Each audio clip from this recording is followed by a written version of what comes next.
And we are back here on the Ask Us Sports Podcast.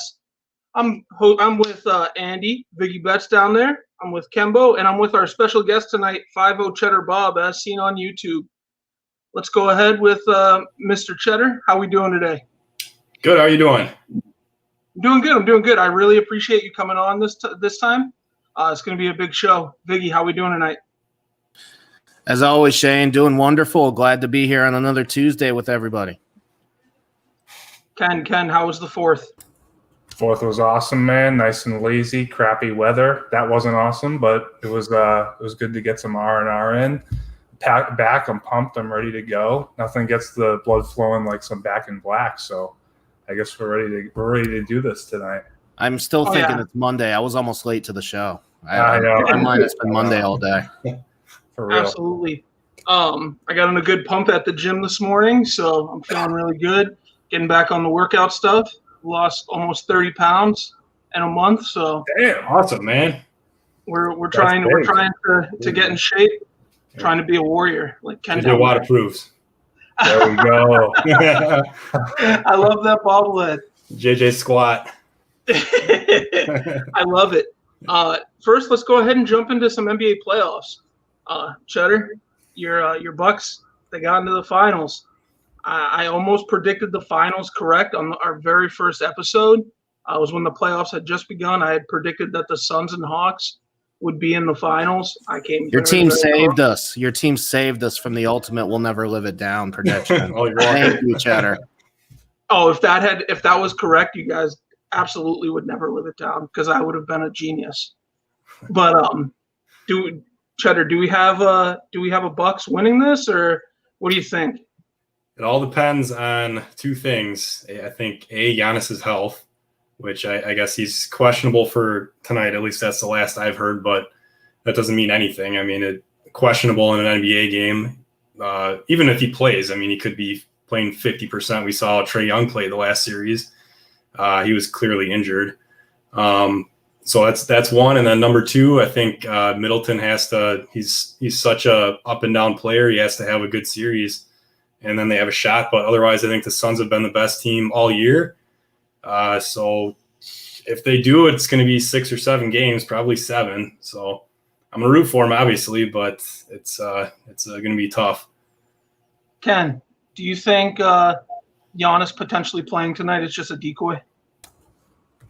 Yeah, I mean, I think it could potentially be a decoy, but it's very ambiguous how the hyperextension is progressing. So I don't think anyone's really going to know until we see some game action and how effective he is, how quick he is. You know, is he playing his typical game? I think those are going to be the most telling signs to see whether the Bucks can win this series. Because if he's not, they're going to be in for it. They'll be in some trouble. They really need him.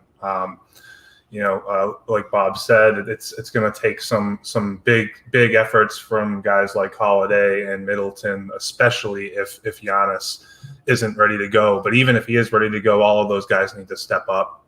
They really got to lock it down. They got to play some top tier basketball if they want to beat Phoenix, who has just been so incredibly red hot and has really made themselves look like the class of the Western Conference. And I don't think anybody really thought that they were going to make it look this sort of easy going in, not to say that it's been easy, but they've sort of made it look easy. And Booker has certainly made himself a star. But it is fun to see a unique finals matchup, that's for sure.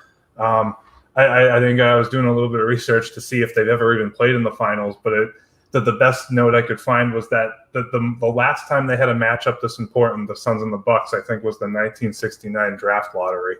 So I think they were going head-to-head for the number 1 overall pick. And so that sort of goes to show, this is refreshing. So fun to see. No doubt. A finals without LeBron James is a win for me. I love LeBron and I respect the greatness, but man, it is cool to see some new blood in this league in the finals, especially with Phoenix. They're so fun to watch. Chris Paul finally getting to the finals in his 16th season. He's going to be determined. And I think, you look at the Phoenix Suns team, they have all the ingredients. They have the front court play with Ayton. They have the back court play with Booker and Paul.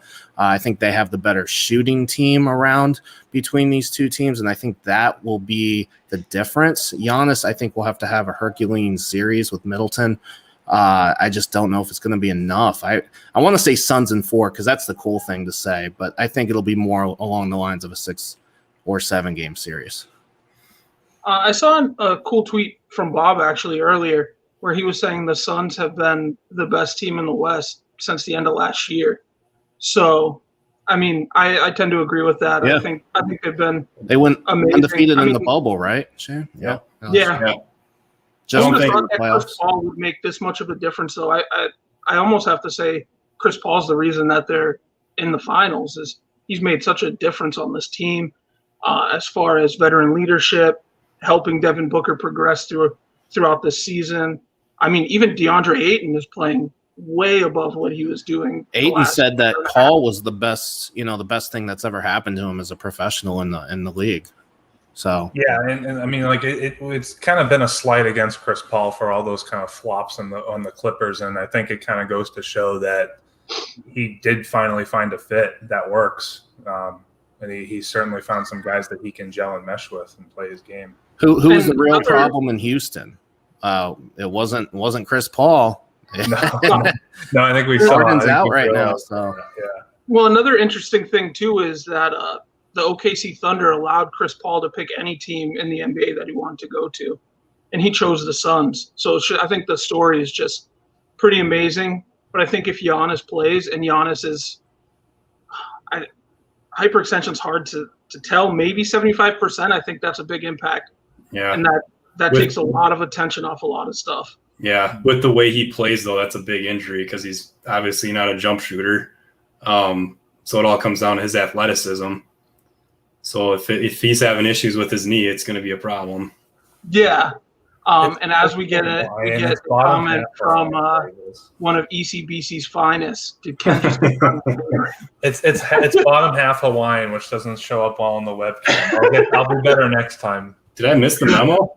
Is it Hawaiian Day? You might have, man. You might have. Oh no! I told Shane to tell you to bring a Hawaiian shirt. I didn't want to impose. Our thing is like Hawaiian dad shirts, and I didn't want to impose and be like, wear this. I split the difference this week to make Bob feel a little more comfortable. So it was intentionally done. I appreciate it. With that being said, Suns in 4. I think that's the way I'm going to go. Ken, what do you say? 6. 6. Bob, you said 7, right? I'll do 6. 6. Suns, yep. Okay. So it looks like we're officially a Suns podcast. I like it. Touching on NHL really quick, I'll allow Ken to run this one. Ken, the Lightning are probably just going to win, right? I mean, it's 3-1, but I don't see the Canadiens coming back. Do you? No, not really. I mean, it's been as boring as it sounds. I think Montreal plays hard, but Tampa is just a league of its own. You know, they found all the right loopholes. They have all the right talents. They could get Kucherov on the ice without him counting against the cap somehow, and they have the defense that really instills fear on you between Hedman and Sergachev and all these guys, just top to bottom, they are loaded. Vasilevsky, I mean, what's his goals against is under 2 in the postseason. He's got like 4 shutouts. I mean, he's elite. They're top to bottom stacked, and Montreal's best hope was Price standing on his head. He's done what he can. They're overmatched. They're outmatched. I kind of am surprised, given I really thought Vegas and Colorado were the cream of the crop. Montreal handled Vegas. Vegas handled Colorado, but I wonder, could any team match up with Tampa Bay? Maybe not. The Islanders, frankly, did a pretty good job. I mean, in the last round. Yeah, the Islanders really gave them the best run. Just to piggyback. It's hard to beat the Lightning when they're cheating, right, Ken? If you ain't cheating, you ain't trying. I don't want to. It'll come off bad if I say they're cheating as a Patriots homer, because they're more so just kind of finding loopholes, which is kind of what Belichick is known for. So Tom Brady's down in Tampa, so they probably found a way to cheat somewhere. I don't want to say cheating, but they are certainly they're asking for forgiveness, not for permission. Let's say that. I believe only 4 teams have come back down 3-0 to win in the Stanley Cup Finals. I don't think the last time it happened I read was 1942. It was the Toronto Maple Leafs. So almost 80 years ago, this happened. It's a tall order for sure for Montreal. Bob, do you have anything on that? Are you a big hockey guy? That's the one where they like skate around on the ice, right? That's about my extent of hockey. I'm sorry. No, you're fine. All right, so let's go ahead and move into our collectible segment, which is Bob's specialty. And when I got back into the hobby, I found his YouTube, and I've watched his videos religiously for the last year and a half. He's what got me interested in buying boxes and opening them. Watching all his videos, watching his hunt for DeAndre Hopkins rookies is always fun. Yep. His flashback boxes he picks up where he opens old stuff. He pulled that sick Tom Brady. Do you still have that, Brady? I do. Yep. Dude, I'm so jealous. Yeah. You gotta see it, Ken. It's amazing. I have to check that one out for sure. But also, Ken, what's going on at ECBC this week? Yeah, I'll start off with a quick ECBC update. We ripped through a whole bunch of Stadium Club last week, actually last Wednesday. Went through it all, the bleeding fingers during the sorting process. But for the love of the hobby, I'm sure Bob can support me on that one. Oh, yeah. Those damn Topps boxes, man. I'm not usually the baseball breaker. I have a partner that does a lot of the baseball breaks, so I'm not used to the heavy volume when it comes to sorting. That was a rough awakening, I will say, but.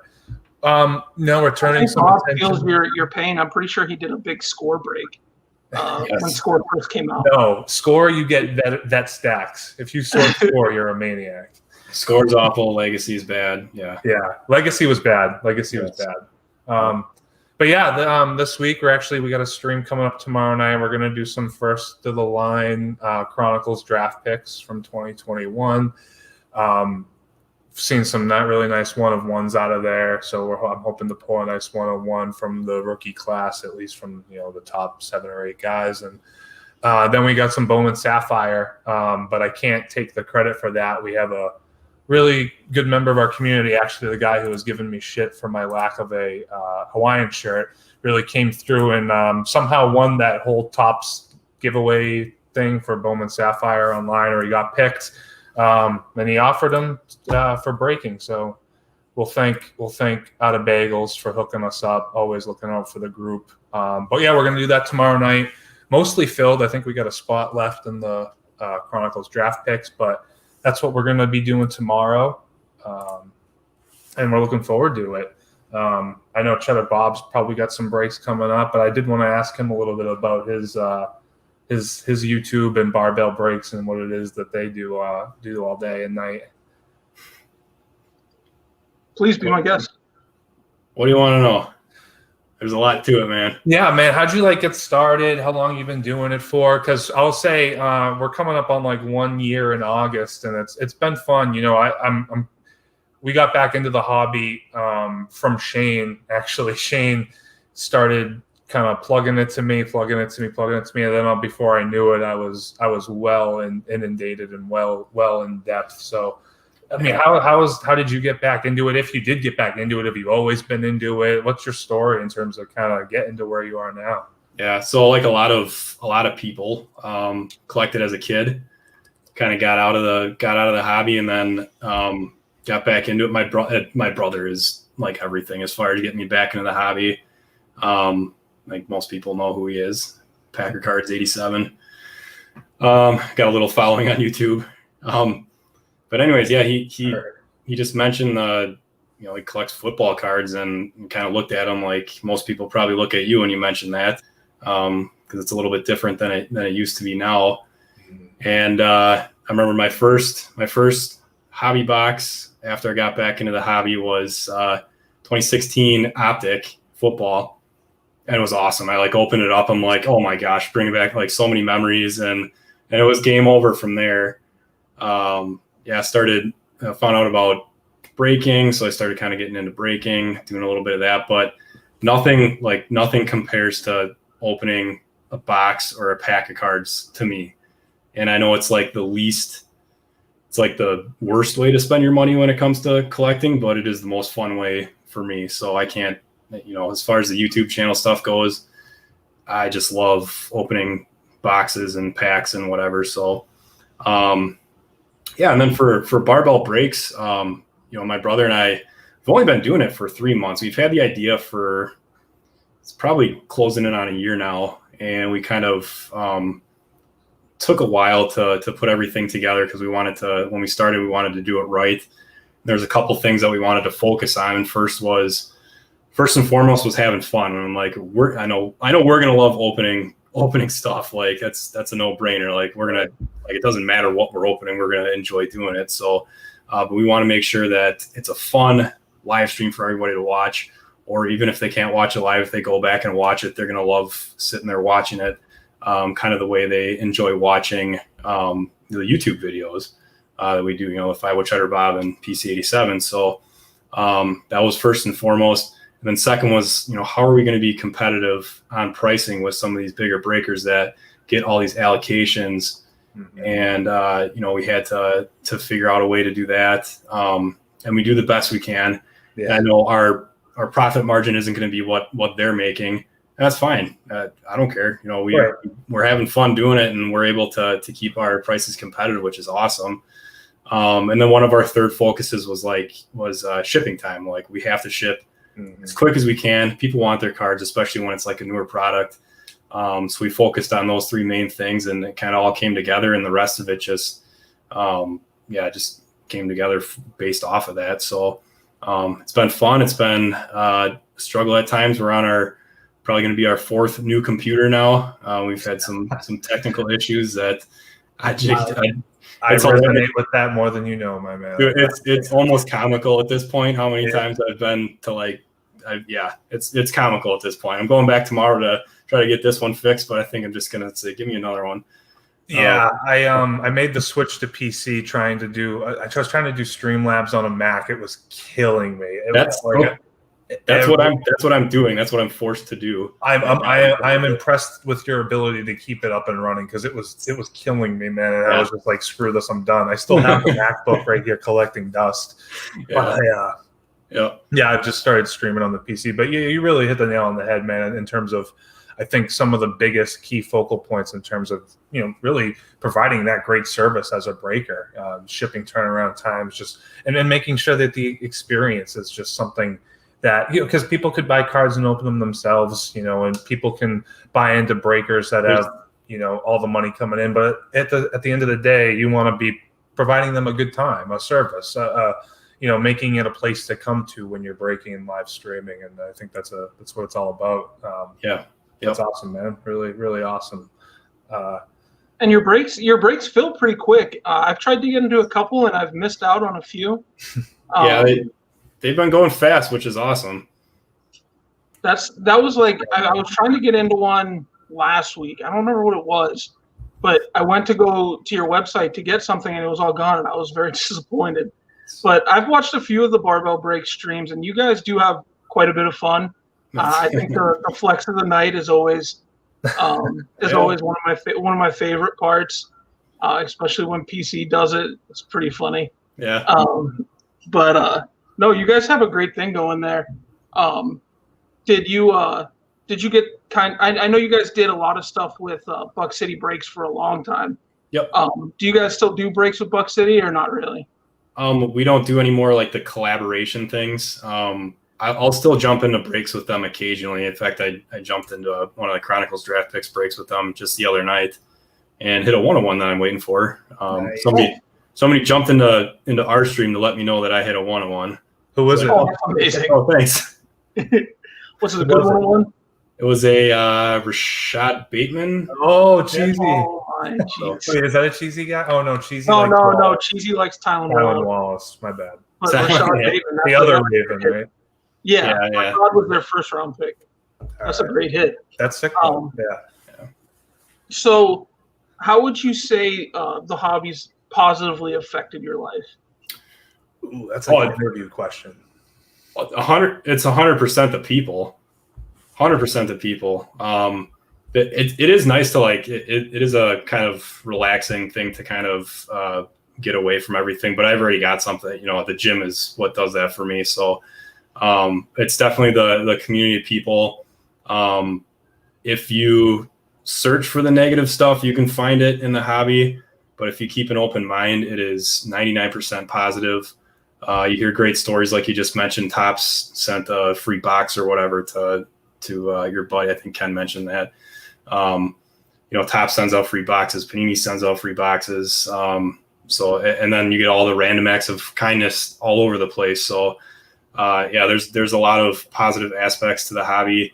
Now we're getting players that are starting to collect, which is awesome. AJ Dillon and Kurt Benkert, and there's a couple other ones that are popping up all over the place, and celebrities and all this crazy stuff. So, yeah, it's been awesome. I think the one negative thing. No, I'm not even gonna mention. We're good. It's all positive. We're gonna keep it positive. Take it cheesy, right? One thing I was gonna say that's a positive is that everybody's been talking about like this market correction, this dip that's coming, this inevitable dip, and there was a dip. There was this inevitable dip, especially for base, like rookie base slabs and stuff like that. But I find it interesting that it's sort of like stabilized, and now we're heading into the National Football season. So I would be surprised if there was like a further dip. So I'm kind of thinking like if this was the correction, this is kind of like a very healthy dip. And if you're thinking of it in terms of like the stock market, in my opinion, great buying opportunity, healthy dip, and you continue the course upward. At least that's how I view it anyway. Yeah. Yeah. And there's so many more people in the hobby now than there even was just a couple of years ago that I don't think that dip is going to hurt the hobby at all. I would say there's probably even more people than last year when I got back into it. Right as COVID was hitting, I think there's a ton more people. I mean, you guys crazy. I mean, you guys will see it at the National. Breakers, but the National, I'm pretty sure, didn't that sell out? Yes. And that's crazy because there's still like 3 weeks before the National. Yeah. So are you guys getting pumped? I'm sure you guys are getting pumped for that, right? Oh yeah. That's going to be exciting. I almost want to like make a game plan, but then I almost don't because it's more fun to go in there and wing it. But there's just so much stuff that you lose yourself when you go there, and it's going to be a zoo this year if it's sold out. Yeah. So this is the first time we sprung for VIP tickets. Nice. So we're going to get that little, but so did everybody else because those sold out too. So I don't know how much that's going to be like a VIP. You know, I mean, it's going to be packed. You know, when the VIPs are there. It's like when everybody's like vacationing up north and everyone's trying to get through the Easy Pass, but everybody has an Easy Pass. So exactly, it makes more sense to just go pay the toll. Yeah. Yep, exactly. No, I'm pretty excited. I'm going to my first card show this weekend in Tampa, and I think Ken's going to his first card show in Boston. Cool. So the Causeway show in Boston. I'll be there, I think. I gotta ask my buddy who hopefully is listening what day he's going, Saturday or Sunday. But yeah, I'll be there. Looking forward to it.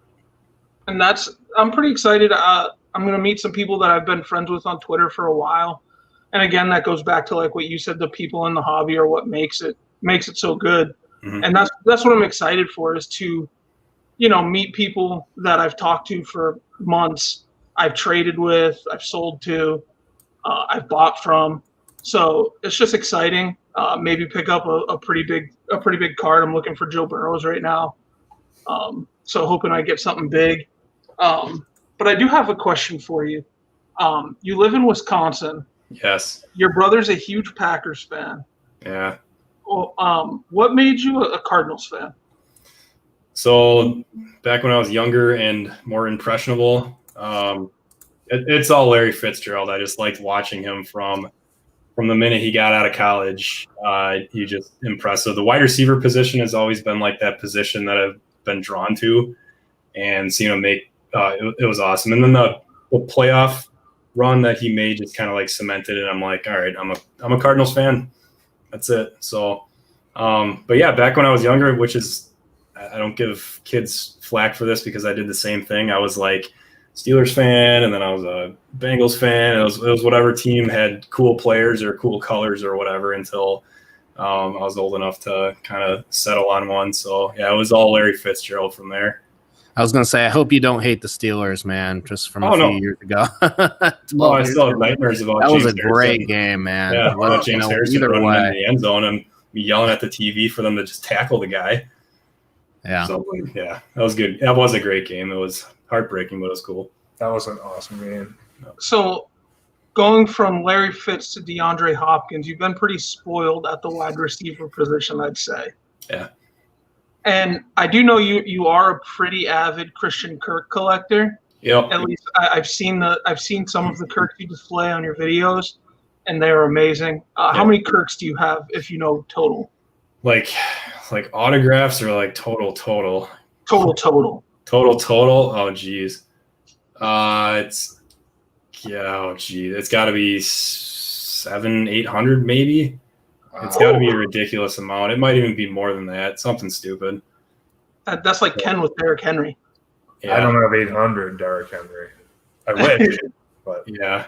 His mosaic well dried up, I unfortunately. think autos I probably have like 150 to 200, somewhere in that range. But back in 2018, I jumped in so many breaks looking for Kirk, and I just kept hitting Rosens, which was cool at the time.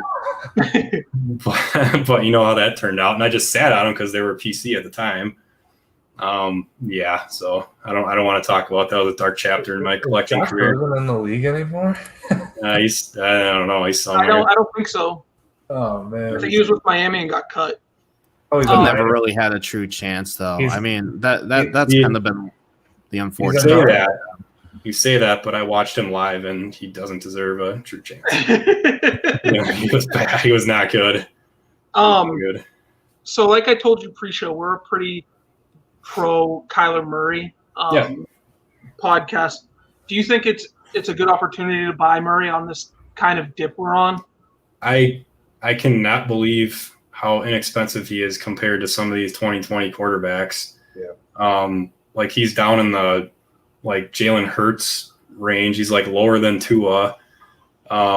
So yes, I just don't see how he doesn't take another step forward from where he was last year, barring an injury, which could always happen. But they add another weapon at the receiver position with Rondale Moore. And AJ Green. And So, I think it's a great opportunity. Leap. Yeah, I think there's a big year 3 leap, especially with Cliff Kingsbury. And Are you a big Cliff guy or not so much? That's a loaded question.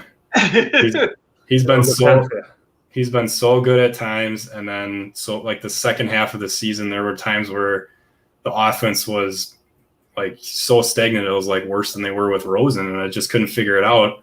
You got all these weapons. Why are we struggling on offense?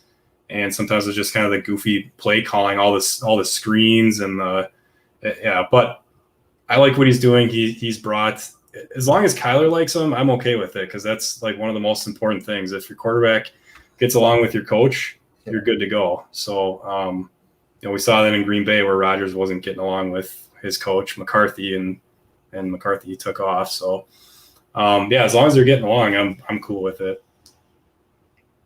And I guess I have one more question about the National. For those that are going for the first time this year, is there something they should do first, or is it just walk around the showroom and see what you can get? So when you walk in, just take a deep breath. realize you're not going to get everything done in one day. Bring a backpack. You need a backpack 100%. And I don't know. I'd say for the most part, it's kind of it has its own areas. So if you're looking for sealed product, there's a spot for sealed product for the most part. There's a spot for vintage stuff, and then there's a spot for the newer stuff is kind of all over the place. So if you know kind of what you're looking for, start in that area. If you're only going to be there for one day, don't get caught up in looking at singles through the dollar boxes or the quarter boxes or whatever, because you could literally waste the whole day doing that, unless that's what you want to do. But Are you hoping they bring back silver packs? Yes. Yeah, I haven't heard anything about the silver and the gold packs. That's what I see on Twitter. Everyone is wondering if Panini's doing the silver packs this year. Yeah, we've been looking for them like crazy because we're like, yes, we're gonna get tickets to the party. We're gonna get the silver packs and the gold, or we're gonna get the gold packs. So we were all excited for that, and then we haven't seen anything about it. So I think 2019 National, you and your brother did a big opening of silver packs, right? Yep. Yeah, we got some silver packs, and then a buddy that we were staying with bought a whole sleeve of the gold packs, and he just ripped them all in one night. It was awesome. Oh, geez. That was so cool. That was fun. I like it. Yeah. But Ken, do you have anything else, brother? No, man. I think I'm good. I'm super jealous that I can't make the national this year now after hearing from a firsthand source. But I think next year, with it being in Atlantic City, that might be calling my name. Would you go for? How do you feel about next year in Atlantic City? Are you definitely in? Are you a bit avid gambler? I don't gamble at all, but I guess I do. How about your opening boxes? Yeah, I was gonna say, yeah, I guess that's my gambling. That's about as much as my gambling gets to. But no, I'm definitely down for wherever it is. We were planning on going last year in Atlantic. It was in Atlantic City last year, was it not? I don't remember. I've just been told Atlantic City's next year. Yeah, I want to say it was supposed to be, and then it shut down because of COVID. Yeah, I think so. It was supposed to be in Atlantic City last year, and then switched to Chicago this year because of COVID. Wherever it goes, we'll go there. I'm always up for that. So. Giannis is playing tonight, by the way, guys. Giannis is playing. Giannis is playing tonight. Oh my gosh! Okay, just came through the wire. That is huge news. That's big news. Big news. Breaking news. But Bob, I appreciate you coming on and spending this first part of the segment with us. Absolutely. It really means a lot that you were willing to come on. Can you let everyone know where we can find you? Yep. YouTube 5-0 Cheddar Bob, just like it's spelled there on my name. Instagram and Twitter do not allow dashes for some reason, so it's 5_0 Cheddar Bob. If you guys know why that is, let me know. Otherwise, Barbell Breaks YouTube and Instagram and Twitter as well. Awesome. And again, I really appreciate you coming on. I know the guys and I had a blast talking cards with you. I will definitely get with you. I'd love to have you on for another show in the future. Absolutely after the National, so we can get your experience. Yeah, definitely. Cool. And I definitely look forward to joining one of your breaks coming up. Awesome, dudes. Well, thanks for having me. I appreciate it. Have a great night, man. Thanks for coming on. All right, take care, guys. All right. So that was 5-0 Cheddar Bob. We really appreciate him coming on. Ken and I love talking cards, and he does what he can. We could do a whole show on that, I think. Oh my gosh, maybe someday. When we go. I was observing, guys. I let you guys take the lead on that. He was a great guest for sure. Andy's learning. I'm gonna go. I'm learning. I'm newer. I'm newest to the game. I'm gonna go up to Virginia and I'm gonna take him to a card show, and that's what's gonna sell him. That's what's gonna buy him. But let's go ahead and move into a segment we didn't get to last week, which was our MLB segment.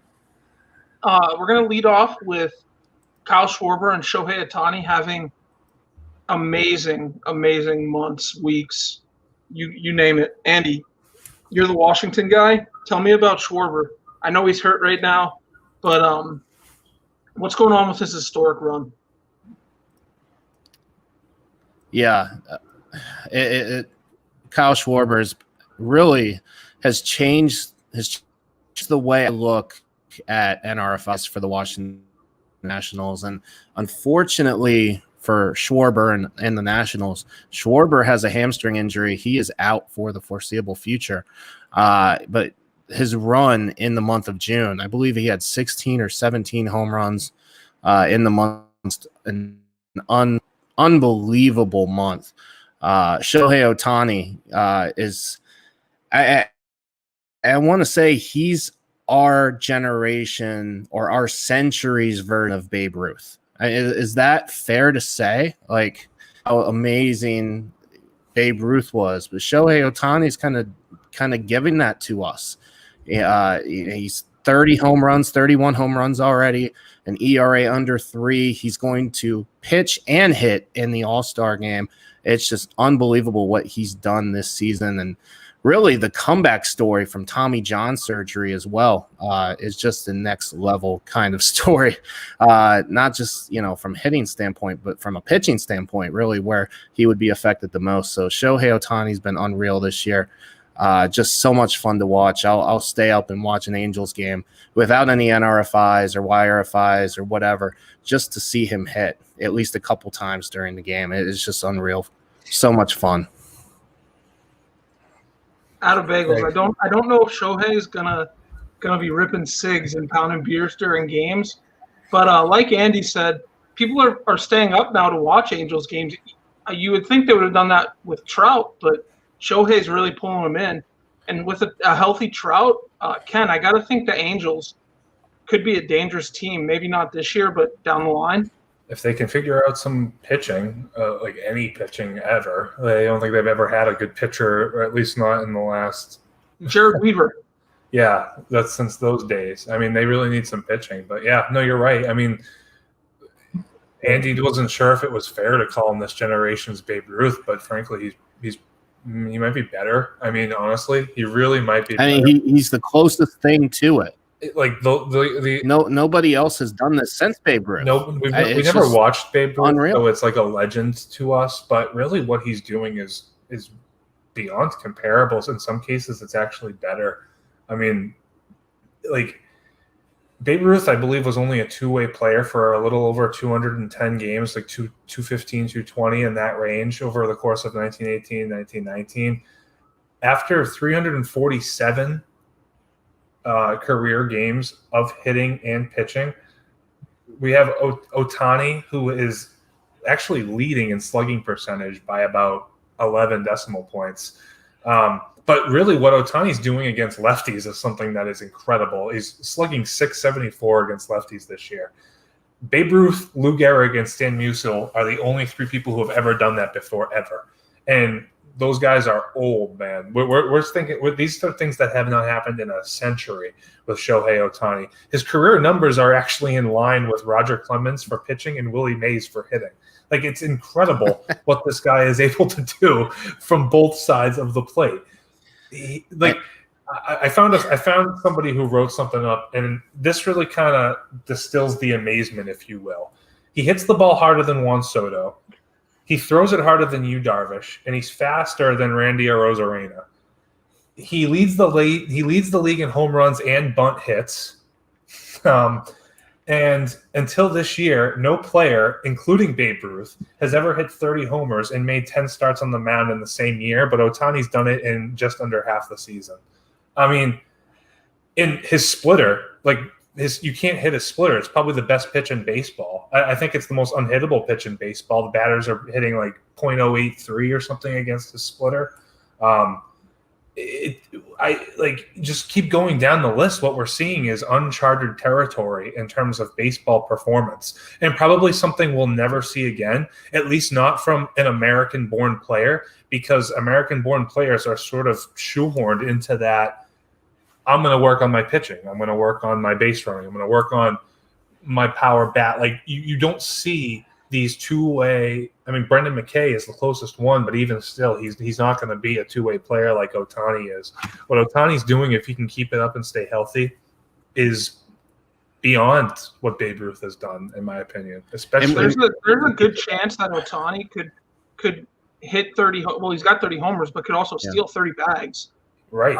He's got 12 right now. He's on pace for technically like 24, but I mean, he could get to 30 technically, and to be 30-30 with a great average, great slugging percentage, and what he does throwing the ball is insane. It's just insane. I don't think we'll see a season like this ever again. But he's got to be MVP, especially if he keeps us up. We're comparing him and Babe Ruth in the sense that really no one has done this from a level of pitching and hitting simultaneously since Babe Ruth. He's not going to put up the 714 home runs and those type of numbers longevity wise for his career. He's just not going to. He hasn't been in the league as long, and nor is he going to be. I don't think he's going to be a pitcher and a hitter more than probably say 2 or 3 or even 4 more years down the line. I think he will have a lot more longevity as a hitter, especially as a designated hitter, as an outfielder. I just don't know if his arm will hold up. We've already seen him have Tommy John surgery. I just don't know if the Angels want to extend him that long as a pitcher. I think they love his bat, obviously. Put him in the lineup with Mike Trout for the next 10 years, and you have one of the best duo hitters in the league with Trout and Ohtani in the lineup. So, no, yeah, for sure. I could also see the Angels doing something where they move him to the bullpen possibly. I don't know if that sounds like something that'd be possible, but it's definitely a way to keep his arm fresh, is moving him to the bullpen after a couple years. Out of bagels, you'll donate him your Tommy John. That's good. What a guy. Donate boxes, and now you donate Tommy Johns. He didn't donate. You can't donate. Did bagels really get Tommy John? That would be my question. But moving forward, I'd love your take on this, Ken. The All-Star Game unis. What are your thoughts? Oh, the shirts? You called it a uniform. I think you misspoke there. It's actually an All-Star shirt. There's no uniform about it. It's a shirt with 2 buttons. It's not a jersey. Yeah, Manfred definitely reached deep into the budget for this one. I can't take credit for this. A buddy of mine said it, but they missed an opportunity too on the abbreviation of the letters to make it the team color instead of all red. I won't poo-poo the hats. They're okay. The hats are okay. The shirts are a miss, man. They are a miss. Big time. If this was touched somehow by Rob Manfred, I wouldn't be surprised. This is just awful. What it's about is representing your team. That's always been the biggest, most entertaining aspect for me is as a Braves fan. I always think, well, I want to see my Braves wear the Braves uniform in the All-Star game. And of course, that's talking about every other team being represented. And plus, it's just easier to know who the player is when you're looking at the specific team uniform. And now I'm looking at, the whites for the National League and the dark blues for the American League. And it just, to me, it's just not appealing at all. It's more of an eyesore than anything. No, I agree. I think the uniforms are definitely a miss. I like the hats. I know Ken calls them shirts, but right. I don't have any problem with the hats. McDonald's people wear uniforms. Those are like shirts. Yeah, but they're like changing what they have a brand that's been there for 50, 60 years. Major League Baseball and Rob Manfred wants to change up everything in the sport, and we won't get into that, but it's just these guys are going to sweat their balls off in these. So let's go ahead and move forward. We'll touch on a little fantasy, and then we'll get to our very important ask around. Only question for football that I have tonight is, does Tua have a chance to be a game changer in fantasy this season? Of course, that's your question. Well, yeah, I'm bringing up Tua. I'm dying on this hill, Andy. I beat you with that argument. You just don't want to give it up. It's got to be some question about Tua every week.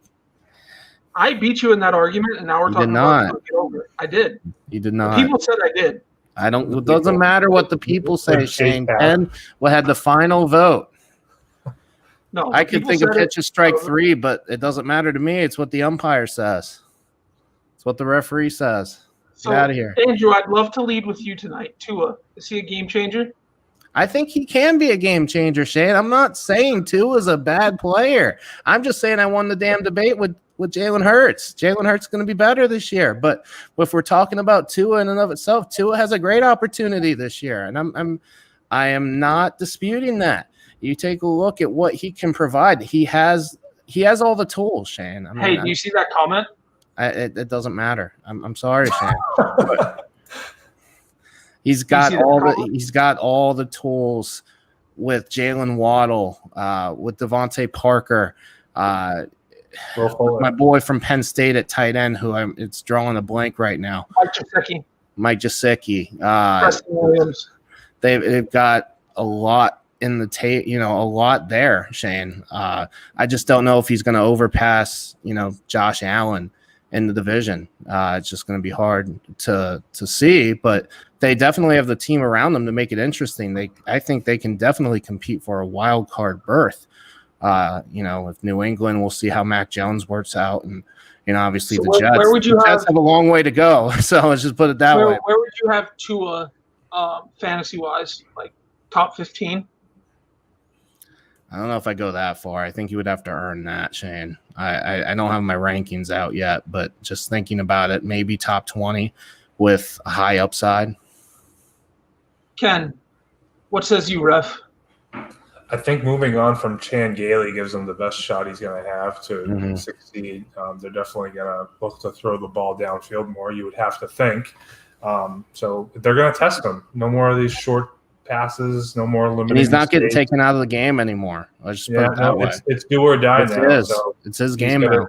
He's got to perform now because it's a good team around him. It's a team that some of the other quarterbacks I think would love to have. So like we said, they brought in some weapons. They've invested in the line. They've surrounded him with the ability to succeed. So now he needs to succeed and prove everybody wrong except Shane.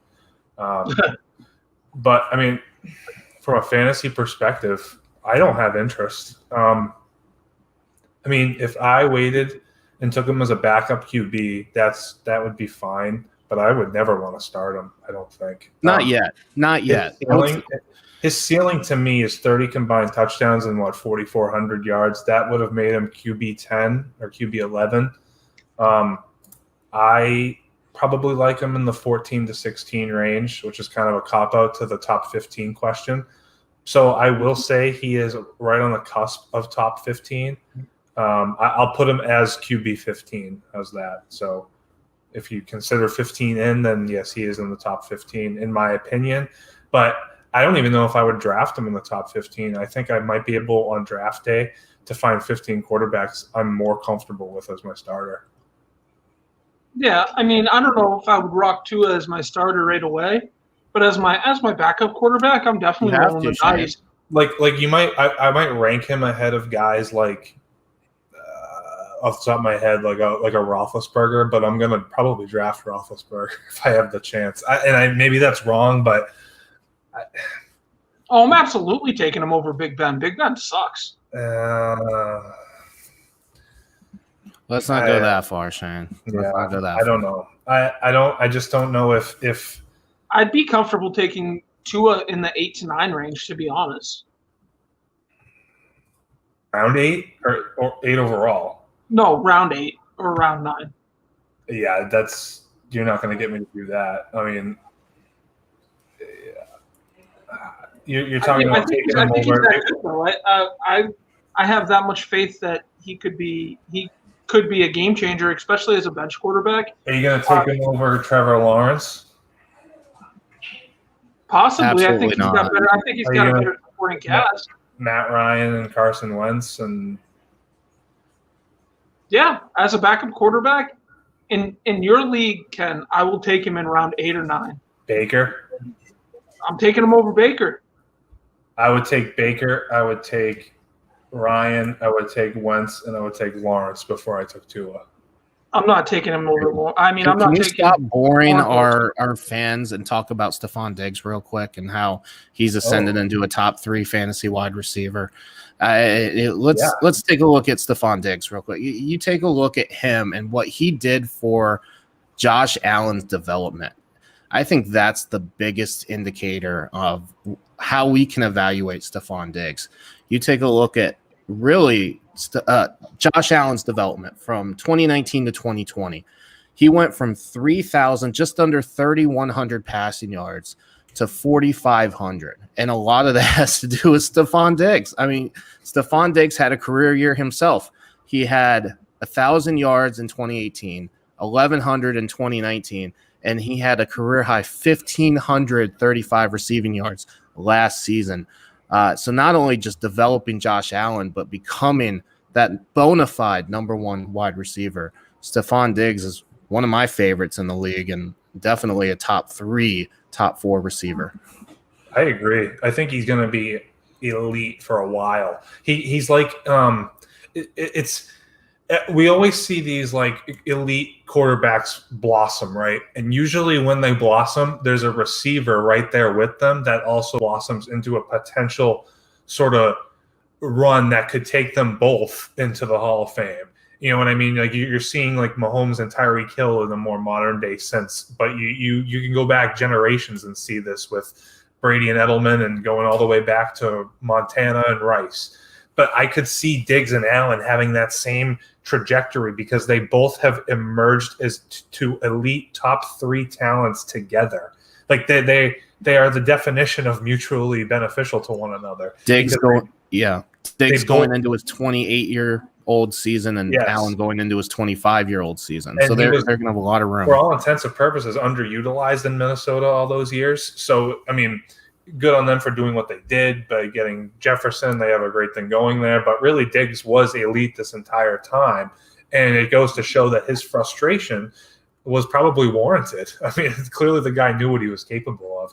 Last year, his worst game was against Jalen Ramsey, and it was 4 catches, 49 yards, and a touchdown. That was his worst game. I mean, the guy was top 24 in PPR in 11 out of 16 games, and he spent 6 weeks in the top 12 on the backs of 162 targets. 162 targets. That's 10 targets a game. So he breaks 170 targets this year, and he'll add a couple more catches to his resume. I don't think his numbers are going to go down. I think they only go up. Yeah, I think you're seeing kind of like a quarterback wide receiver duo blossoming into just elite front end talent. As long as Diggs can stay healthy, I think 1,600 yards or close to 1,700 yards and 15 touchdowns isn't out of the realm of possibilities. I don't disagree. Yeah. But let's go ahead and move forward into our very awaited ask around. Andy, Ken, first subject, cake or pie? Ken, you get pie. Viggy, you get cake. Ken, you're first. I mean, objectively, I gotta really just kind of play this one, I guess. Objectively, pies are just better than what cakes could ever be. You know, cakes kind of have that fancy party stipulation, but pies kind of have that homey, family, all-encompassing feel to them, you know? And they come in so many different fashions. I mean, you can have different types of cakes, but you're not going to have all those different types of textures and flavors like you could have with different types of flaky crusts or crumbly crusts. I mean, you could do whatever you really wanted with a pie. There's different types. There's you got the gooey, you could have a pecan with the savoriness. You could have a fruit pie like apple and blueberry. You really, there's no limits, I'll say. Some have like a cream or a custard type of filling, and you can really kind of keep it a little bit light on the airier side. You're never going to really get a cake that has the sort of ability to, I don't know, bring other than a birthday cake, a cake is not going to bring a room together the same way like a Thanksgiving pie will do. You at the end of a Thanksgiving dinner, everybody's sort of looking to pie. They've been on the couch for a few hours. They're worn out, and they're ready for dessert. And that's when everybody's going to get together, and they're going to have pie. They're not going to have cake. So it's a holiday tradition. And, you know, cakes have their own holiday tradition. We're not here to go back and forth on that. But in terms of having all the different flavors, all the different possibilities, all the different textures, the pie wins because the cake just can't live up. The cake can't live up? What? I mean, how can you limit the kind of cake that you can make, that you can eat? I mean, there's hundreds of different cakes. For me, I'm like, okay, apple pie, pumpkin pie, maybe a blueberry, but then, you know, that's it. You know, there's not a lot of pies. That's your problem. Yeah, okay, well, so be it. That means cakes are better. There's so many different types of cakes out there that just melt my palate. How about New York baked cheesecake? How about banana cake with cream cheese, or lemon cake, or carrot cake, or any kind of German chocolate cake? There are so many different ways to have cake and talk about the frosting. The frosting is always the best part of a cake. Are you kidding me? You can have a cake for any occasion. You can have a cake for your birthday. You can have a cake for a graduation party. You can do pretty much anything you want. And I know you're holding up your finger there. You can keep holding it up because I let you talk. Come on, man. Cakes are the absolute best. And of course you got the vanilla cake, and you got you could just go on and on. There's no limit to any kind of cake you could possibly make. And for me, there's just like a certain amount of pies. There's just like 2 or 3 pies that really stand out. But really, you could do anything. Have you not watched Cake Boss? Pie Boss just hasn't been invented yet. Also, so Bailey is right. There's a Netflix show based on cakes. Are there Netflix shows based on pies? I don't think so. Thank you, Bailey. Bales, I knew I liked you. Cheesecake is a pie. No, it's not. Cheesecake is a pie. I just Googled it. Then why is it called a pie? As a judge, cheesecake is a pie. I Googled it. Whatever. I thought when you said it, I was like, why do they call it a cheesecake? Because it's made from a pie crust. True. So based on that, I did like a lot of your guys' points. I have partook in quite a few pies and cakes in my day. But I'm going to have to give that point to Vig. Oh, doesn't even know what a cake is.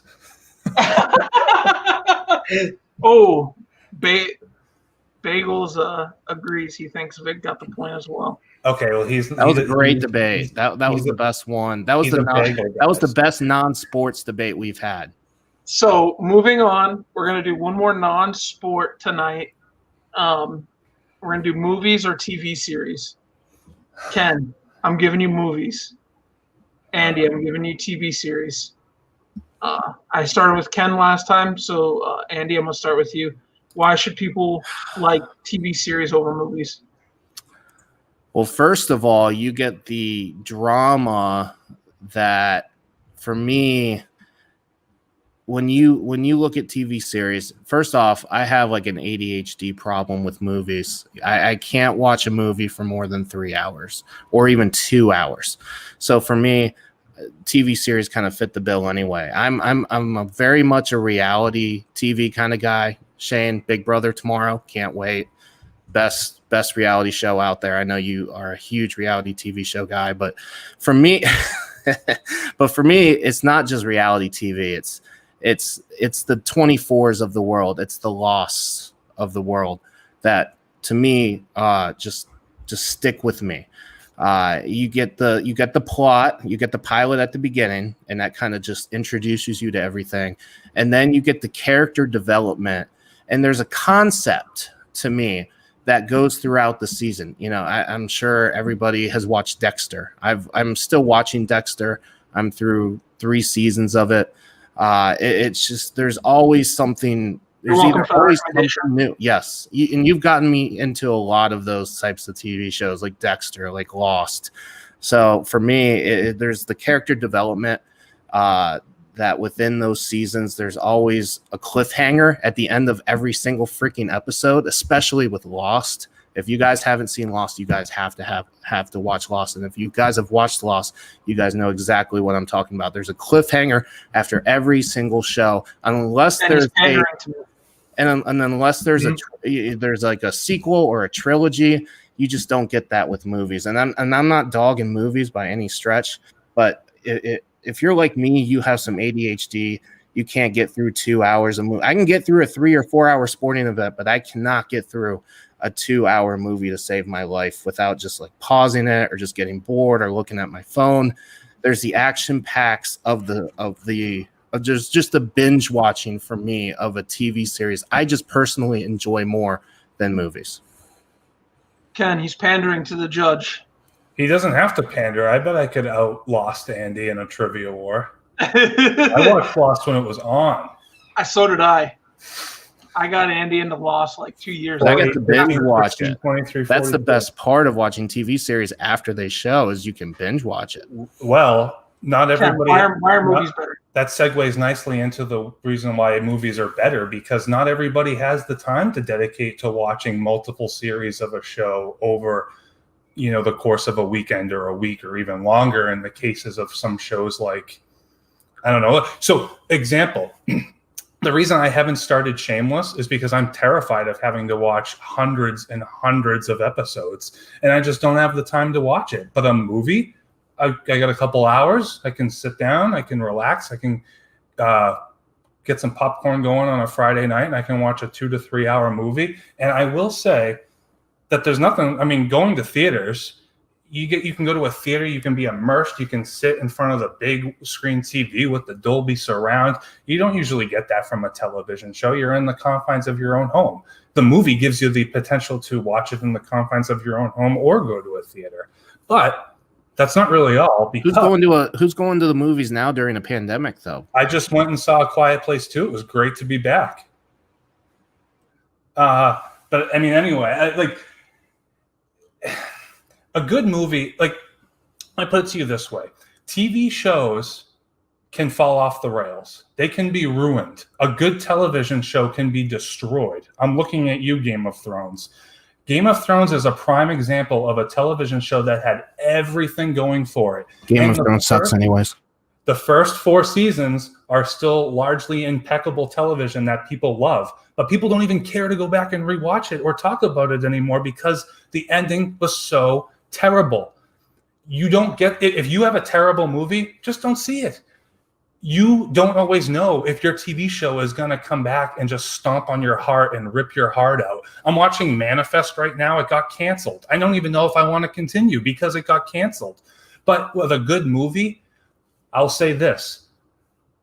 A good movie will remain intact forever because a bad sequel can be made, but a bad sequel only anoints the original movie onto a higher pedestal. That good movie stays good despite the fact that sequel's bad. You don't get that with a TV show. I like it. And I was actually going to start Manifest tonight after the show, and now I'm thinking I'm probably not going to start it because it was canceled, and that makes me not want to watch it now. I will say he's trying to get it picked up by Netflix for a 4th season. Are they? Yeah. Okay, well, maybe I might give it a shot. However, I enjoyed the argument. I don't have Bagels here telling me who he thinks wins. So I'm going to go with Ken on this one. I'm going to say movies. It's always nice. I thought his point where he said, he could chill on a Friday night, or even, you have a long day at work and you get off work, take a shower, and you're like, hey, I got a couple hours before I got to go to bed. Why not watch a movie? I like that. Yep, Bagels agrees with me. Ken got that. So we're on the same page. And if Bagels might have to do all these. If Shane, we might replace Shane. My redemption tour against Viggy Betts. But so we're gonna do one more, and then it'll be me versus Vig. The last one that we'll do before that will be Julio Rodriguez or Christian Pache. I told you both that I wouldn't screw either of you on this one. So Ken, you get J-Rod. Andy, you get Pache. Ken, I'll start with you on this one. Why should we be getting J-Rod over Pache? I absolutely love Julio Rodriguez, and this is something that has been blossoming over the last couple of months. And this might come on strong, but he is going to be an elite Hall of Famer one day. Mark my words. I am so sure of this. I've never been more sure of a prospect in my life. He oozes baseball potential. Think next Griffey Jr., next Frank Robinson. That's what we're talking about as the 20-year-old number 5 prospect in all of baseball. He lost last season because of the minor league cancellation, but he's that special type of hitter with the rare combo of power and contact for bat speed. You're going to see seasons of 285 batting average and 35-plus homers consistently at the top of his game. Pache's not going to do that. Like I said, I've never been so sure of a minor league prospect in all of my life.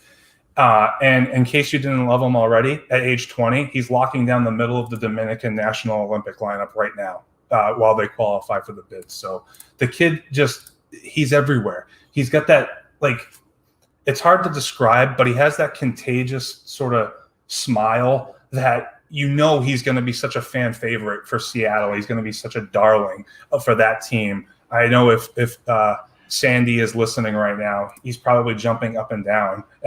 Hopefully I'm doing him proud, because Mariners fans are just gonna fall in love with this kid. I know for a fact that this is a frontline future Hall of Famer. I am that sure of it, and it's gonna take some time. He needs to get a little more polished with the bat.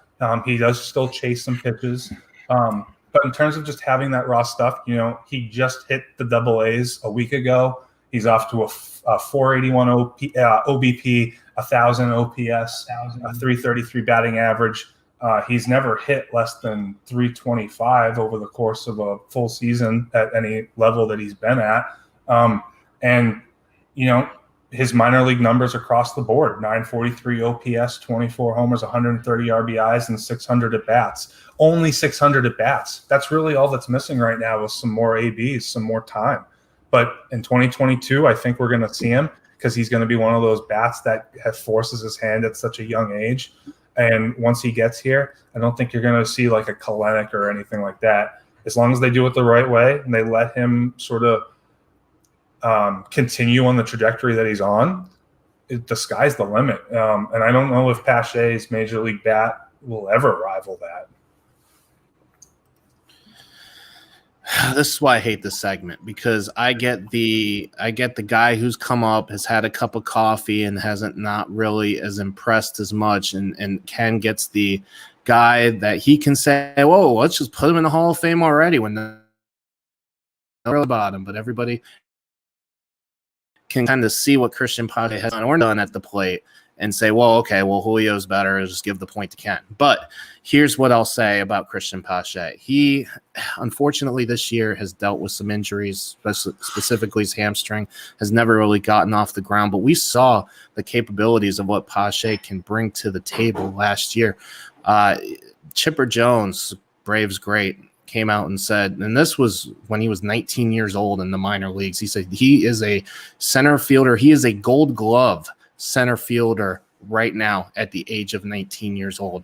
He's just as good as Andrew Jones in center field. That is Chipper Jones. You're not going to get a comment from Chipper Jones that easy if that is not truly the case. That how important defense is in the outfield, especially at center field. If he's a guy that's going to save runs and, of course, with his arm, bring a lot of heat into defensively. Offensively, yes, he still has some maturing to do, but we saw the capabilities of Christian Pache in the NLCS last year in the postseason, hitting a big home run against the Dodgers in the NLCS. He did have a homer in the postseason last year. So we've seen Christian Pache. Yes, it was not Mike Trout-esque, if you will, but Mike Trout wasn't Mike Trout when he came up into the big leagues. He was hitting less than 200 when he came up and had his first cup of coffee in the big leagues. Christian Pache, similar.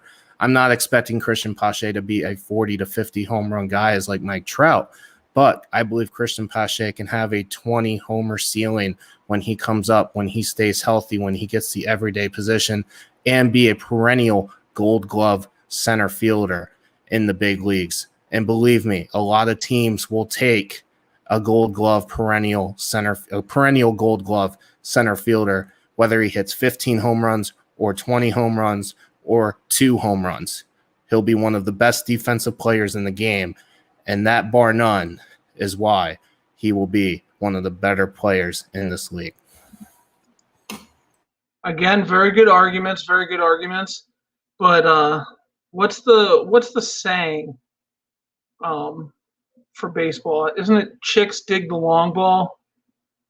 So I guess I'm going to have to go with my man J-Rod and Ken on this one. Andrew's shaking his head. Never get a chance at all in this song. I hate this segment. He can't wait to get a piece of me right now. I know it. I could see it, and I could see it through his glasses. He's shooting rays at me. You won the first one. You got cake, dude. Cake is the superior to pie. But Ken, what do you got me and Andy doing this week? I'm going to give you guys one that we tossed around a little bit, but I'm going to make Shane earn his point because we're going to dip into the KD Scottie Pippen beef a little bit. If you guys aren't aware, KD got a little fragile when Scottie Pippen called him out for essentially being soft and not being able to handle criticism well or at all. But it made me think, what would happen? 3 possessions, KD's on offense, Scottie Pippen's on defense. I want to know what's going to happen in those 3 possessions. And I want Shane to defend Scottie, and I want Vig to defend KD. And I want to know what's going to happen. 3 possessions, Scottie locking up KD because you can't argue the offense. I want to know what's going to happen and why. Who do you want going first? I'll have Shane lead us off. Awesome. So, since I got Scottie on defense, we're going to talk about the England national team. They are on a tear right now. They actually just beat Ukraine 4-0. Harry Kane is on an amazing run right now. He's got 3 goals in his last 2 games. This England national team is looking like a brick shit house. Doesn't look like anyone's gonna be able to take them. Italy just beat Spain today in a shootout, so they're waiting for the eventual winner tomorrow of England-Denmark. And I think Denmark doesn't stand a chance against England. England's doing this for the Queen. That's been my cry. Can I just get the point already, Ken? That's been my war cry. It's for the Queen for the last 2 weeks. I'm a big England supporter in this. I think they're going to win it on the back of Harry Kane, who's going to continue to carry him. Hopefully Jadon Sancho for a couple of my investments gets a goal. That'd be ideal. But I don't think Denmark has a chance against England tomorrow. I think England just shit pumps them and wins 3-0 on the back of another Harry Kane goal and maybe Mason Mount and Raheem Sterling making a little magic, scoring the other 2. And then England eventually goes to face Italy, and England wins the Euros outright. I'm super excited for that, and I think that's going to be the outcome. Ken, that's my argument for Scottie Pippen. That was a damn good argument. Do you have anything to add, Vig? Really? Oh, well, I guess you didn't even go yet.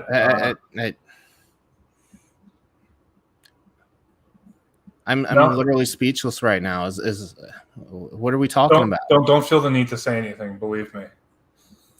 So I get the point.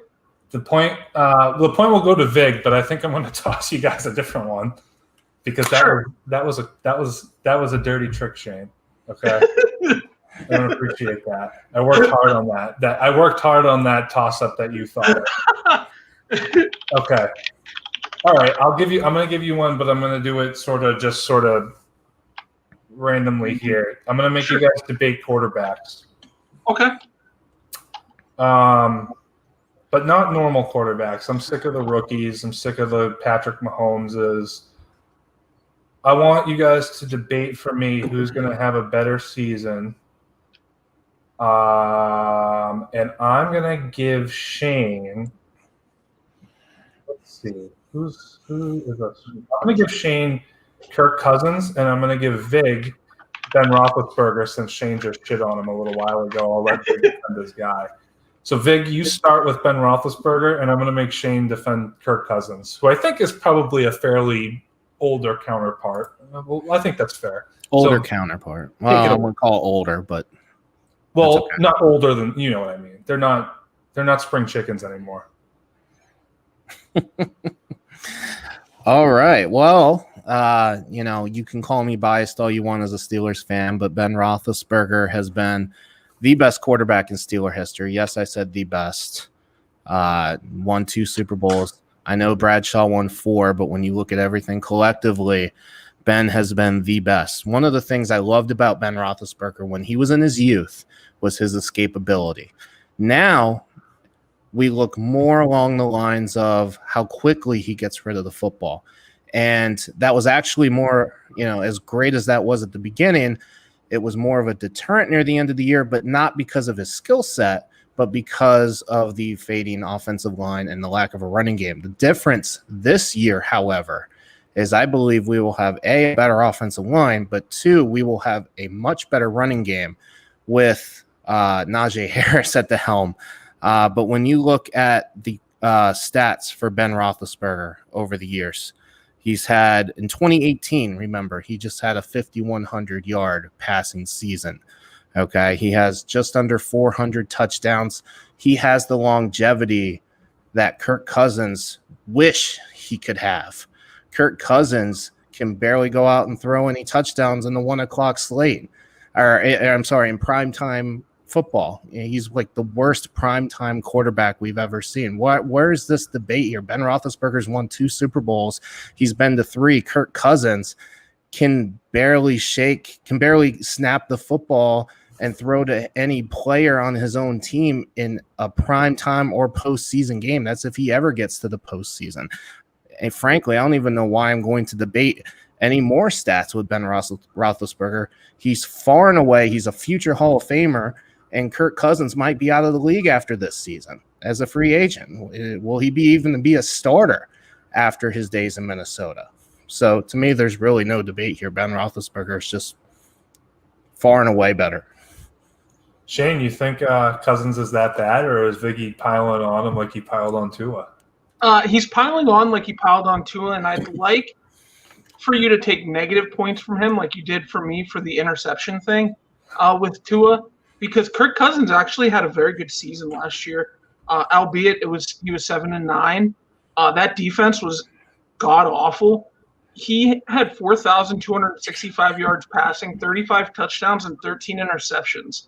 That, quite frankly, is just under his career year. His career year was in 2016, which was his second year starting for the Redskins. And he had 4,900 passing yards, but this was the second most passing yards he's ever had. He only threw 13 interceptions, and he was sacked 39 times. So please tell me any other quarterback that's getting sacked that much and still able to put up these amazing stats with a 67.6 completion percentage.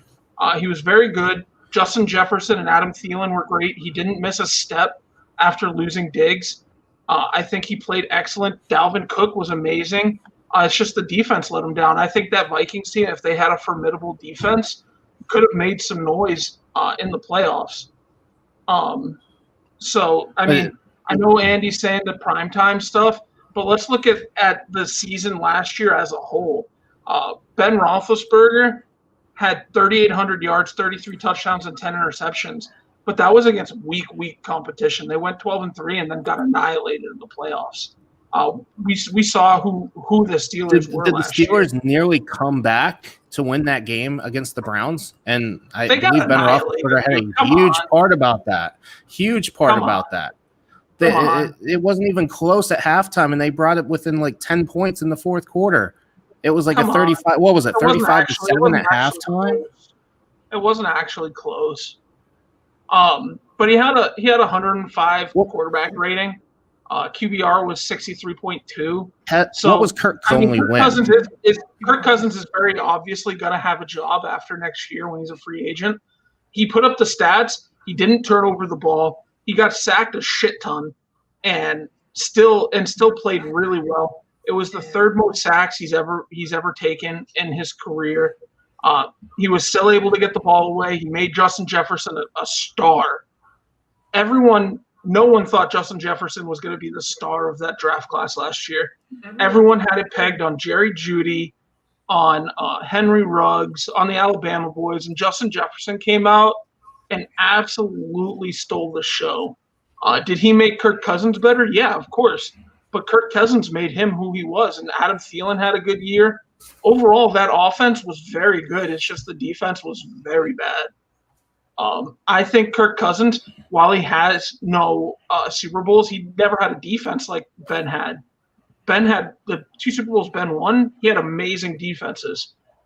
Cousins has never had that. If Cousins had a defense like that,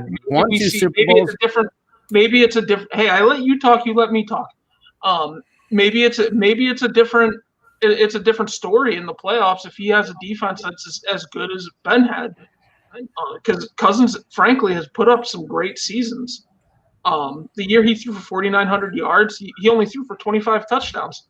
He threw for the most touchdowns in his career last year, 35, and Andy's here saying that he's a bum. I think Andy needs to get his eyes checked. Take those sunglasses off, bro. Yeah, Kirk Cousins' only playoff victory, I believe, was a Hail Mary pass to Stephon Diggs, who's the top 3 wide receiver in fantasy, probably number 1 wide receiver in fantasy. Again, 2 Super Bowls, Ben Roethlisberger. That's all I need to bring. This isn't even a debate. Kirk Cousins can shine Ben Roethlisberger's shoes. Are you? This is it has an asterisk now. Are you stupid? I wasn't good. See, this is tough now because it wasn't originally.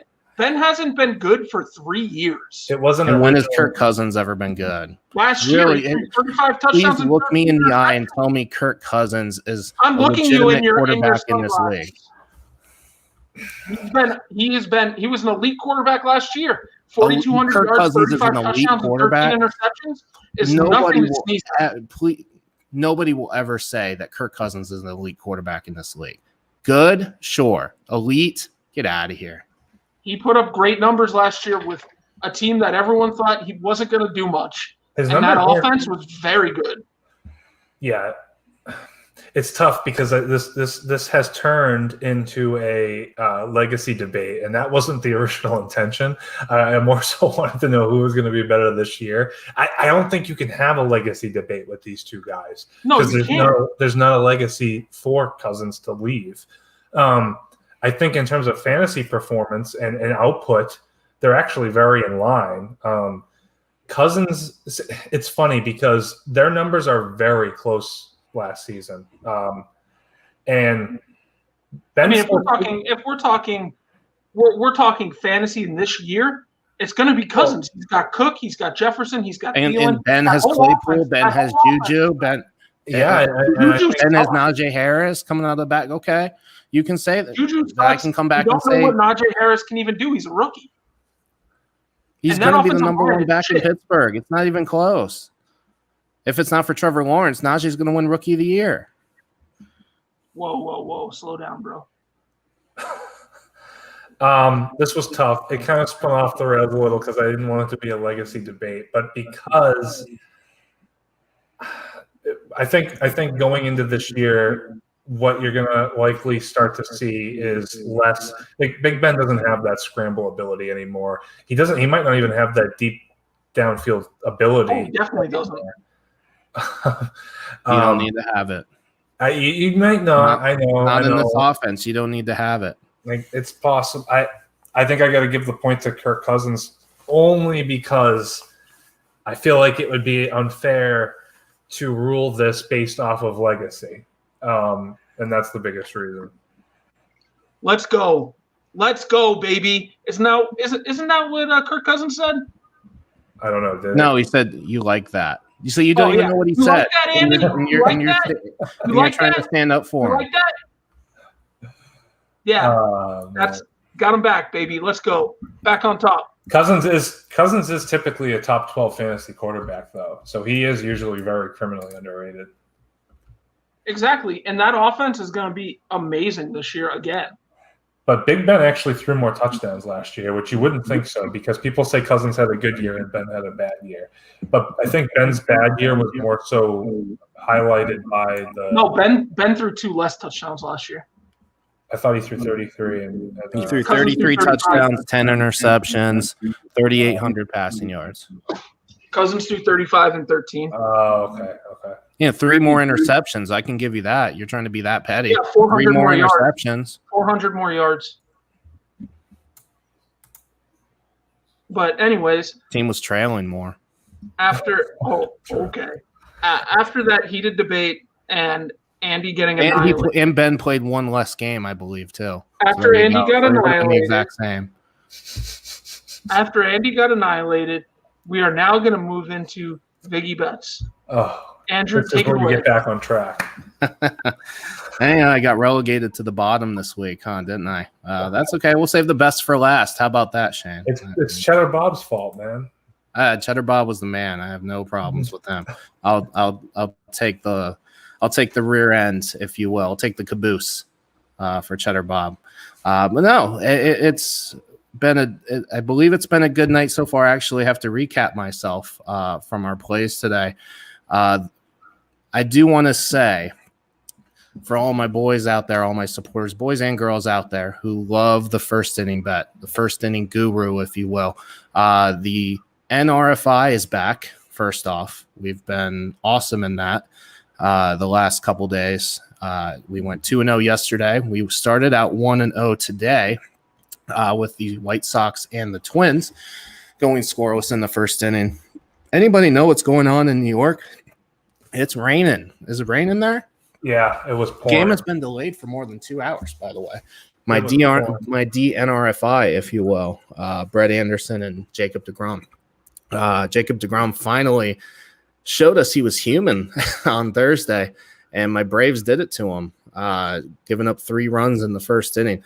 I'll give you this stat: 11 earned runs in the first inning by Jacob deGrom since the 2018 season. That consists of 90 starts. That's a 1.1 ERA. It was a better ERA. It was like 0.80 before his first inning meltdown last week, but I digress. So we've been 3-0 in the NRFI. Hopefully this Brewers-Mets game gets played and we'll have a win there. I did add a late NRFI with the Cardinals and the Giants. Tyler O'Neill got scratched from the Cardinals, and Buster Posey continues to be sidelined with a thumb injury. He suffered that over the weekend. I believe all came back clear, but I think Gabe Kapler's just your boy, Shane, by the way. Gabe Kapler, giving him a couple extra days off. Glad he's not in the lineup tonight. So I did add that late.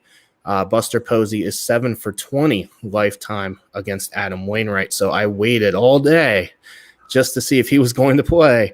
He is not, so I am playing that NRFI. The YRFI has been up and down as of late. Still probably the more dependable bet right now with the NRFI, but my NRFI is my bread and butter. So anytime I have a 3-0 stretch, I'm going to say the NRFI is back. Fuck it, I don't care. But the YRFI, we're waiting just to kind of see some consistency from there. I will tell you the YRHFI is a bet I introduced last week, and it's been up and down so far. But the YRHF5, Ken, I know you gave me the little, what the hell are you talking about, is the yes run half first inning. So the benefit of the YRHFI, if you will, instead of just taking the big time juice, the squeezed, if you will, juiced YRFI, is you get to bet an individual team to score a run in the first inning. So say the Red Sox are out in, where are they out in? Los Angeles right now, taking on the Angels. If you think that both teams are more than likely, or at least one of the two teams is more than likely to score in the first inning, like bona fide, you believe it's a lock, the YRFI is probably going to be juiced pretty high, probably in the 160s, the minus 170s, if you will, maybe even higher than that. So instead of taking a squeezed juice YRFI, why don't you just take both teams individually to score at plus 150 or plus 140? You're getting plus money on both teams individually to score. And if you get one of those two teams to score, say the Red Sox score at plus 130 or plus 140, and say the Angels do not score, you get a profit there. So you make a little money on that. So to me, it's just it's a different way to look at it. It's more of a profitable way. It could also be a tough break, if you will. If the NRFI hits, then you lose 2 bets individually if they're both units. But it is a different way to go. It's a plus money bet, so there is more risk to it. But if one of the two teams or if both teams cash, if you're doing the same game, you get a nice little payout for that day. So that's what the YRHFI is. And we went 1-1 on that for tonight. The Braves did not cash up in Pittsburgh, where the Pittsburgh Pirates are a YRFI machine. Either they score or they give it up. The Pirates actually are tied with the Rangers for the most first inning runs given up in baseball this year. So anytime the Pirates are playing, it's a good YRFI bet, no matter what, no matter who is playing. Chances are they will give up a run, or they have a solid offense. They could score a run or two as well. So keep that in mind as you're looking forward. The Washington Nationals, without Kyle Schwarber for the foreseeable future, are now back in my NRFI good graces to consider. They were banished from my NRFI world over the last couple of weeks with how well Schwarber was hitting 1670 home runs in the month of June. Just said, no, thank you. Not trusting that. And the Dodgers are basically out from any NRFI plays for the future unless they're facing a left-handed pitcher. The Dodgers are not as effective against lefties as they are against conventional right-handed pitchers. So keep that in mind as you're playing that as well. But we've had a good week. I think we've had a great week, actually, and we're starting off well this week with the NRFIs. We'll keep plugging away with the YRHFIs. They're kind of in beta testing mode right now to see how I want to play them most days, but they're plus money bets, so you can't really go wrong with them. It's worth playing. So we'll just keep plugging along. Viggy Bets. That's all I got. I like it. And, it's always good when you're winning money, right? That's the main thing. That's right. But, Ken, let everyone know where we can find you. Where you can find me rumbling around on Twitter is at Tembo J Slice or at East Coast Breaking Co., which, if you were listening earlier, that's probably where you're more than likely to find me. That's the logo. You'll know you're in the right spot. There's a fancy little QR code because we're so hip with the latest tech. You can scan that, get into our Discord group, and join really just a top tier community, great group of guys that loves the hobby and loves collecting cards and would love to have you be a part of it. So if you're interested, reach out to me on Twitter, and we would be happy to show you around and give you a little taste of the card hobby that's definitely back in 2021. Absolutely, definitely. Viggy, let us know where we can find you and what you're doing. At Viggy Bets on Twitter. We have a couple more, like I said, NRFI plays for today. If the game gets, hopefully the game does not get postponed in New York between the Brewers and the Mets. Hopefully that will will start here soon. And then at 9:45 p.m. Eastern time, it is the Cardinals and the Giants. That's an NRFI. So we have two more going tonight. Those are the only plays we have for tonight. But we're getting a ton of followers, man. Since I implemented the YRHFIs and the YRFIs into my daily rotation, I've probably gotten about almost 200 followers within the last couple weeks. So, everybody's eating up these first inning plays, man. They are so quick. They get done so easily. America's lazy, man. They don't want to wait 3 hours to find out what their bet is and if it's cashed or if it's lost. They want to find out within the first 10 to 20 minutes of a game so they can go out and make more bets or just retire, but more than likely make more bets. We got the ADHD. We want to see us cash. We want to see our money right away, and that's why the first inning bets are the best. So Viggy Bets, the first inning guru, the NRFI, YRFI, YRHFI guy. That's a tongue twister. I've mastered it, and we're going to keep cashing. I like it. And you can find me at Ask Us Sports or at S_Miller_27 on Twitter. Like Ken said, you can ask me any questions as well. I'm always happy to answer any card questions. I'm not as versed with the bets like Andy, so he's obviously the one you want to go for that. But if you have any card questions, please feel free to reach out. If you're in the Tampa area this weekend, come check me out on Saturday. I'll be there Saturday the 10th for maybe the whole show at the Bay Area Card Show. I know you can catch Ken He's going to be at the Causeway. I don't think he knows which day he's going yet. He's waiting for our buddy Hatch to let him know. But if you're there, definitely come up and say hi. I don't have any Ask Us merch yet, but shirts on the way soon, hopefully.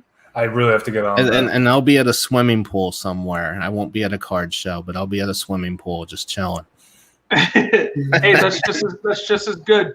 But for me and the boys, we're out. I hope everyone has a great night. Go Suns, and we'll see you next week. Love you guys.